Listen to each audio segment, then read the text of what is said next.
आईने एक दिवस म्हटलं Jack and Jill went up the hill to fetch a pail of water. जॅकने हिलवर गेला पण शिवाजी हिलवर गेला कधी सांगणार? जॉनी जॉनी एस पप्पा करत जन्म चालला KG1 पासून, पण जॉनीचा बाप माय कोण आहे? काही आहे इतिहास? अशी संस्कृती आपल्या याच्यावर लादली गेली आणि आपली बाळं नकळत आपल्या धर्मापासून बाजूला होत गेली. तर आता सजग माता पित्यांनी आईचं नेहमी सांगत असतं म्हणजे मला की पोरांवर ते संस्कार कर. आपली संस्कृती, आपली मायभूमी, आपली भारत माता, देव देश धर्म आईचा नेहमी शब्द असतो. तो शब्द घेऊन चैताली पुढे जात आहे. सगळ्यांचे आशीर्वाद असू द्या. आणि माय माऊली आज मुलाखत घेताना हे वेगळं ऑकवर्ड वाटलं, पण मला वाटतं की ही सहज मुलाखत झाली, गप्पा झाल्या, पण असाच आशीर्वाद समोर असू दे. अरे वा, काय काकू. नीतमाऊली आणि चैताली मुलाखत अतिशय रंगली. आणि मला दिसणार आपलं नाव सांगून बोला.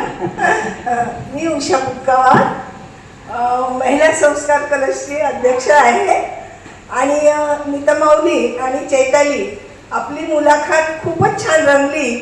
संपूच नाही असं वाटलं. अगदी घरगुती गप्पा नव्हत्या, एक छान संदेश होता. आणि अशा मुलाखतीतून खूप ऊर्जा मिळते असं मला तरी वाटतं. कारण हे आपलं कर्तृत्व छोटं नाही आहे. आणि खरंच आज इथून काहीतरी मी घेऊन जाणार असा पूर्ण विश्वास मला आहे. आणि एक सांगते, 20 वर्षापूर्वी आम्ही वृद्धाश्रमात चैतालीला गाणं म्हणायला बोलावलं होतं. सुरुवात होती कलशची, नुकतेच 4 वर्ष झाले होते. आणि इतका सुंदर तिने गायनाचा कार्यक्रम दिला, त्याची आठवण चिरस्वरूपात माझ्या मनात आहे. त्याच्यानंतर मी जिजाऊ केली ना कलशचे तुमच्या. हो, आणि त्याच्यानंतर जिजाऊ पण केली तिने. त्यामुळे आज इथं मला आवर्जून यावंसं वाटलं. आणि मुख्य सांगायचं म्हणजे तुमचं पण व्यक्तिमत्व खऱ्या अर्थाने इथे आज कळलं. आपल्याला माहीत असतं पण पूर्णांगाने ते कळत नाही. त्यामुळे सृजनला पण मी खूप धन्यवाद देते. आणि आज इथे उपस्थित आहे याचा मला खरंच खूप आनंद होतोय. खूप छान काम. धन्यवाद. धन्यवाद. मुक्कावार काकू माझ्यासाठी आदर्श आहे. फळा फुलात रमणारे आणि कलश 1-1 रुपया टाकून कशा गृहिणींना त्यांनी बाहेर काढला. आणि आज योजना आणि सांगण्यात म्हणजे सामाजिक योजना. 5 वर्षाच्या भजनांदात एकही पैशाचा व्यवहार नाही. आणि भजनानंदाचे मोठे संमेलन होतात बरं, राज्यस्तरीय. आता 5 संमेलन झाले, मोठ्या मोठ्या कृष्णेश्वर, गोंदवले, शेगाव. आता पुढच्या संमेलनात मला असं वाटतं सगळा परिवार यावा. तुम्हीही भजनांना येऊन बघा, साहित्याची गोडी घेऊन बघा, खूप आनंद मिळतो. सगळा स्ट्रेस चालला जातो. मला तरी 1 रुपयाची अजूनपर्यंत गोळी नाही, आईला पण नाही, हिजबान तिला माहित नाही. आणि मेन म्हणजे वाऱ्या करणाऱ्या खटपट्या बायका आहेत बरं. चेहरा करपून गेला होता आमचा परवा 15ला बंगालचा, पण आज बसलोय. ही सगळी भगवंत कृपा आणि मायाचा आशीर्वाद आहे. आणि तुम्हा सर्वांचं प्रेम. धन्यवाद. खूप आनंदाचं वातावरण गेल्या महिन्यापासून आमच्या सृजनवर मी वाचत होती. कारण हा तसा माझा कार्यक्रम बघण्याचा मला वाटतं 2000 मी पाहिलेला. आणि आता हा तुम्हाला जेव्हा 200वा कार्यक्रम जो होता सृजनचा, तेव्हा मी आली. मला खूप आनंद झाला की मला हे छान ऐकायला मिळतंय आणि खूप काहीतरी बघायला म्हणजे समाधान होत आहे. आणि आज जेव्हा तुम्हा दोघींची मुलाखत आहे का, तेव्हा मला ते एवढा आनंद झालेला की मला किती वर्षांनी म्हणजे मला सांगायला आनंद होतोय की 2000 मध्ये राजुऱ्याला मला असं वाटतं, माझ्या माहितीप्रमाणे कदाचित पहिला कार्यक्रम मी तिथे 2-3 मंडळाचे अध्यक्ष होते. आमच्या वेगवेगळे जे मंडळ आहे तिथे योगाने मी 3ही मंडळाची तिथे अध्यक्ष असताना नीताताई आणि नीताताई म्हणजे माऊली जरी म्हणत असेल तरी मी मला पहिल्यापासून नीताताई वाटायची, जरा सवय आहे. पण माऊलींचं आणि चैतालीचं कार्यक्रम ऐकले. त्याच्यानंतर परतही एकदा चैतालीचं मी एक पात्री मला वाटतं राजुऱ्याला झालेलं होतं साईबाबा मंदिरामध्ये. तेव्हा गडचांदूर आणि मी आज इतकी म्हणजे धन्यवाद देऊ इच्छिते आमच्या आशिष दादांना की इतका चांगला कार्यक्रम आम्हाला ऐकायला मिळाला, तो घडवला.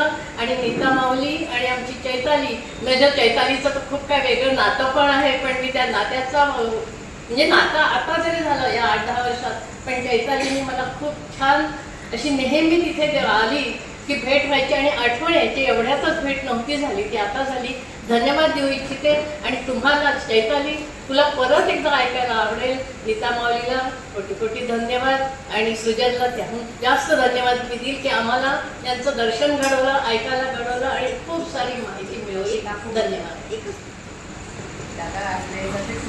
आतापर्यंत खूप मुलाखती ऐकलेल्या आहेत, खूप खूप कार्यक्रम ऐकलेले आहेत, पण आजची जी मुलाखत आहे, आजचा जो कार्यक्रम आहे, या कार्यक्रमामधून जे आत्मिक समाधान, आत्मिक आनंद मिळालेला आहे तो खूप वेगळा आहे आणि तोच घेऊन आम्ही इथून जातोय. सगळ्यांना आणि धन्यवाद. ताईंना आणि चैतन्य आईचे भाऊ स्नेहा सौरभ कुलकर्णी इथे आले बाहेरचं. माझा मामा आलाय. मामा काही बोलू इच्छितो तुझ्या ताईला?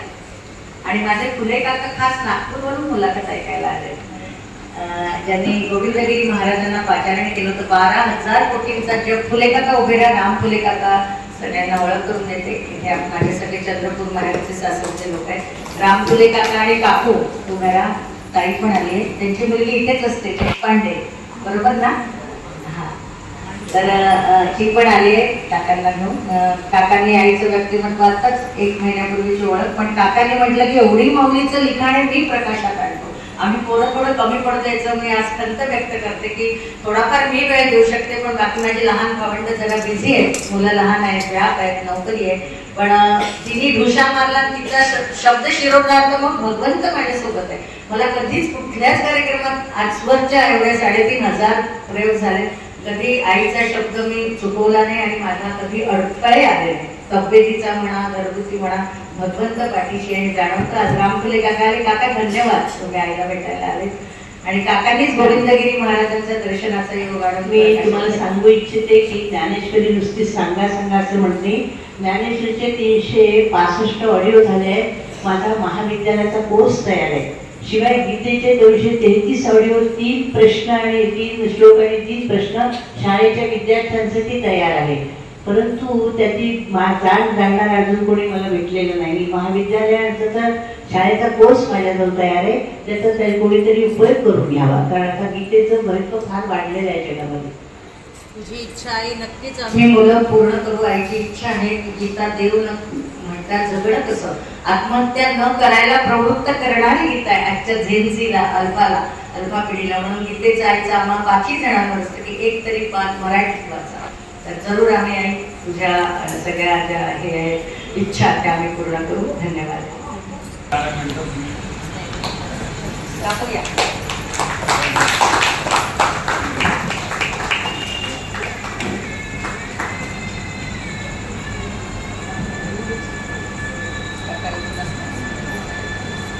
छान वाटलं कसं? अरे